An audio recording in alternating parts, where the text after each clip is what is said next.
खरं तर माननीय पंतप्रधान मोदीजी यांनी आपलं आयुष्य हे एका छोट्याशा पानटपरीवरनं चहाच्या दुकानावरनं सुरू केलं. अत्यंत हाल अपेष्टा आणि मोठा संघर्ष करून मोदीजी देशाचे पंतप्रधान या पदापर्यंत पोहोचले.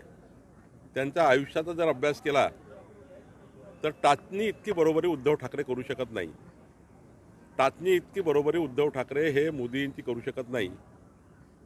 उद्धव ठाकरेंना हे समजलं पाहिजे की मोदीजींनी आपलं संपूर्ण आयुष्य हे 140 कोटी जनतेकरता समर्पित केलं आहे. त्यांचा समर्पण, त्यांचा त्याग हा सूर्यप्रकाशा इतकं सत्य आहे. आणि अशा व्यक्तीवर उद्धव ठाकरेंनी बोलणे खरं तर सामनामध्ये छापून आलं असतं तर बरं झालं असतं की अतिविलासी उद्धव ठाकरे मातोश्री 2मध्ये कसे राहतात, कसा अतिविलास करतात, 2.5 वर्ष मुख्यमंत्री म्हणून कसा अतिविलास केला, 2 दिवससुद्धा मंत्रालयात नाही आले, 2 दिवस विधान भवनात नाही आले, स्वतःला काचेच्या कॅबिनमध्ये बसून त्या ठिकाणी अतिविलास केला. उद्धव ठाकरेजींनी अतिविलासावर बोलू नये.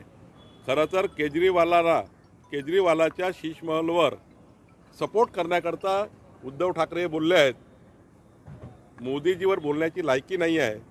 केजरीवालाचा सपोर्ट करण्याकरता मोदीजीवर टीका करणे खरं तर आपल्या जीवनात त्यांनी आत्मपरीक्षण केलं पाहिजे, मगच मोदीजीवर बोललं पाहिजे. मुंबईमध्ये सीआरझेड जमिनीशी छेडछाड केल्याचं प्रकरण